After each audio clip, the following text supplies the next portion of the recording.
Hey, this is Allie Edwards and welcome to another episode of Craft the Story. This week I've been doing some office cleanup, post December Daily, post One Little Word launch, all of those things happening. And I wanted to work on a page that I printed this photo probably at some point, maybe November, December, from when we went to Mexico last year, and of the girls in the water. And I wanted to do a page with that. And I had originally, I can't remember what other things I had with it originally, but as I was looking through what I have in my stash of stuff and finding things that I wanted to use, I pulled out a couple papers that are from the Scrapbook kit last year. And so what I'm thinking of doing is taking these circles. These are ones that have, it says, love the way you shine, love the way you shine. That's repeated on all of them. This is one of those examples of how in the Scrapbook kit and in our Story Kit subscription, when I'm designing products, I am often looking for opportunities to invite specific stories for you to tell.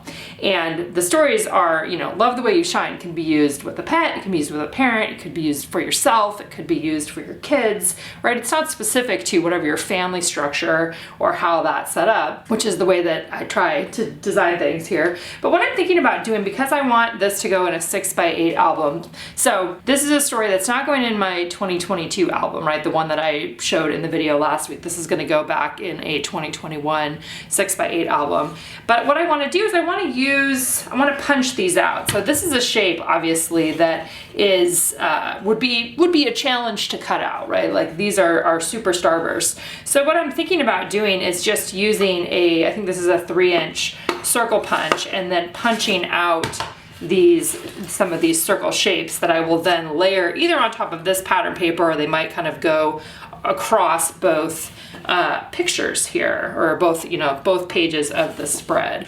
So let's cut in here a little bit closer and see what this looks like. I might end up doing it a little bit a bigger punch, but I think that this is probably going to work for what I want here. Yeah, so something like that, right? That's punching these out, which that looks really cool because it looks like it's almost like it has stitching around it. And what I want to do here, I'm going to cut this paper, trim this paper down to the 7 inches wide by 8 1/4 tall, which is the outside of the page protector page size. And again, this one is from, I think both of these are from the Star Scrapbook kit. The other one may be circles, but I think it's stars too. By 8 1/4. And then what I'm going to do is punch out a number of these and then organize them on here, right? It could be really an organized one, or it could be a more random placement, and I'll decide that here as we go along. Circle punches. I've probably had this circle punch for almost 15 years now. I mean, literally, that's probably how long that I've had it, forever. And I love it. It's still one that I reach for. I've got a variety of different sizes of those. So I'm going to get in here a little closer so that I can make this be the size that I want it to be. And let's see, I think it's probably 4 that would fit on here. I don't think, unless I trimmed some of them off, which is possible too. Let's just punch out one more. Maybe I'll have one that comes over the edge there. I'm probably just going to end up punching all of these out. Again, if you're working in 12 by 12 and you love that size, you can absolutely just use this as a page and pair it with some photos, or just add journaling right directly on top of the pattern paper. That's always going to be an option. I'm just going to punch all of these out is what I'm going to do. This one needs to be trimmed just a little bit.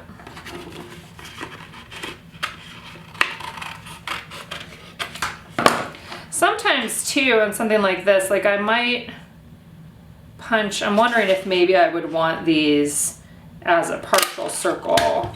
Sometimes I like to have things like that interact with the edge. So I'm going to punch that one out. I don't know if I'll use that in that way, but I might as well just punch it out while I'm right here.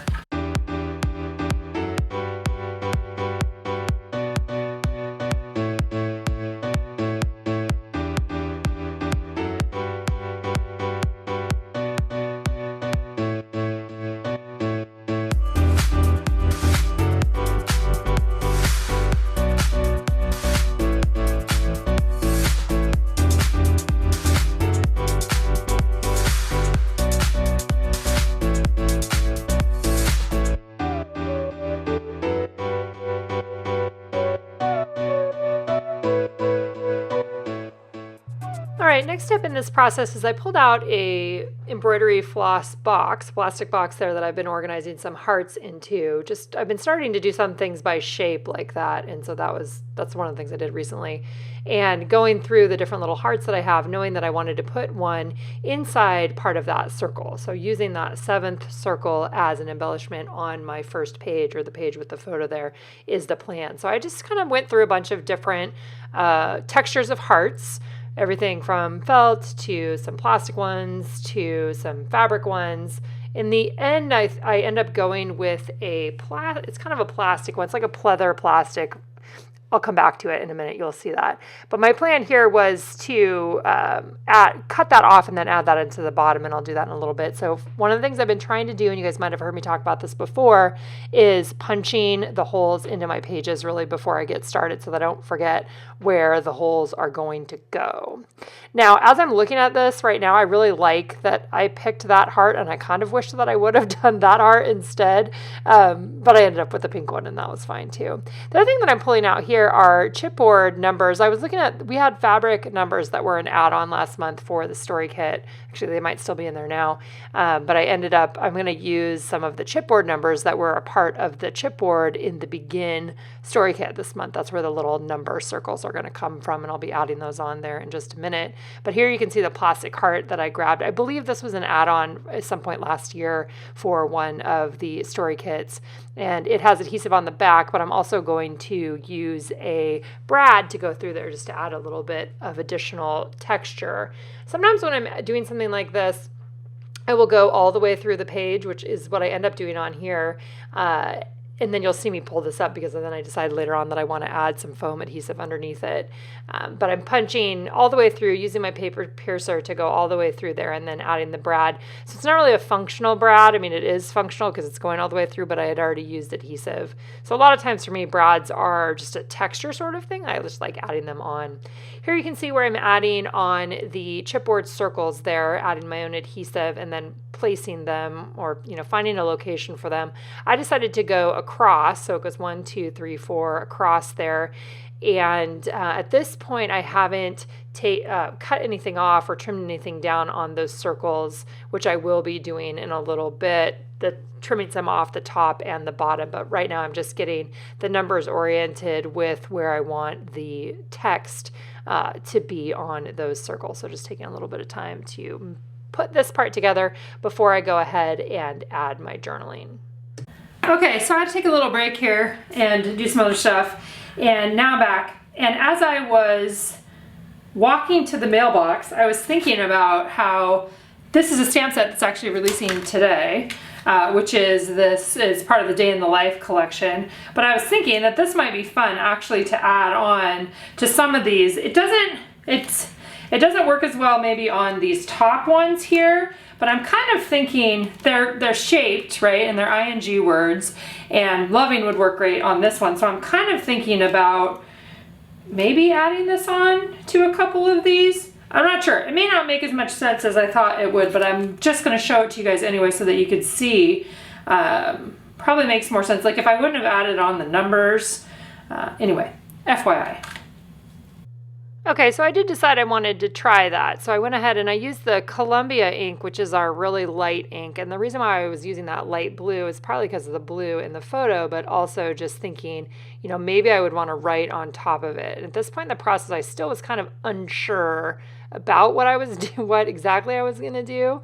When I come on here and do these projects, I don't have a specific endpoint always in mind. Actually, most of the time I don't. I kind of know the direction that I want to go, and then I just kind of go for it.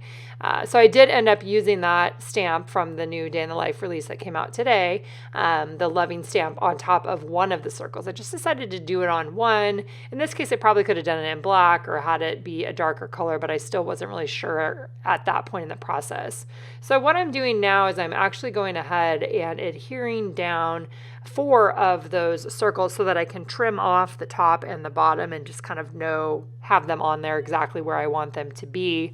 Also knowing that I think that I want to take the loving one, the one that's going to have the loving journaling on it, or the the fourth one there, and use foam adhesive to adhere that, because I really like having the little bit of, or a few different things that are popped up off the back of the page. I like the dimension that comes from the foam adhesive.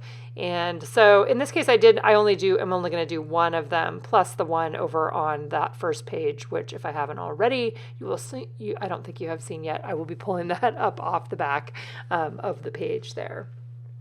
So the next piece in the process then was getting ready to start writing my journaling, and I'm using a precision, or actually not a precision pen this time. I'm using the Uniball Vision Elite, which is one of my favorites. And I'm just writing a little bit about the different things that I love about having both of these girls in my life, different things about the different ways that each of them shine. I took the opportunity to document a few of those things, like some of the stuff that they're into right now, some of the things that they're really enjoying doing. But obviously, if you don't have kids, this could be, a picture of your pet. What are you loving about your pets? Or what's something that you loved about your parents? Or how did your parents shine? Or how, identifying some ways that you are shining in your life right now. I always want to encourage you to be a translator of these ideas, right? That they don't just apply to people with kids. I don't know, I'm talking about that a lot right now, and if you have kids, that's great. You can use these to tell those stories too. All right, so going ahead, like I said, with the journaling and just having fun adding that on there and kind of identifying some specific things that are happening in their own lives right now.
Okay, so one thing I decided to do on this one here is that I'm actually going to add 2 dates, and I'm still thinking a little bit about adding this one into the album that I'm working on for this year. Again, it doesn't matter, right? This could be in last year's album, it could be in this year's album, either one is fine. But what the date I'm going to stamp on here, I'm stamping the date that the photo was taken, or close enough. And then I'm also putting the journaling date on there. So in this way, it could really go in either of the albums, right? That it really doesn't matter. So I wrote photo taken and story written. All right, this was a fun one, and it's a fun and easy one to bring together, right? It didn't take a ton of time. That was fun to add in that one stamp. I think if I was going to do that again, a couple things I thought about was that I could just write on top of it, right? I could have stamped and then written on top, but because of those top circles, I didn't end up doing it that way. So at least having one of them on there I like, and then having the little heart over here. So that's a quick page for you guys today, and I'll be back next week with something else related to getting your story told.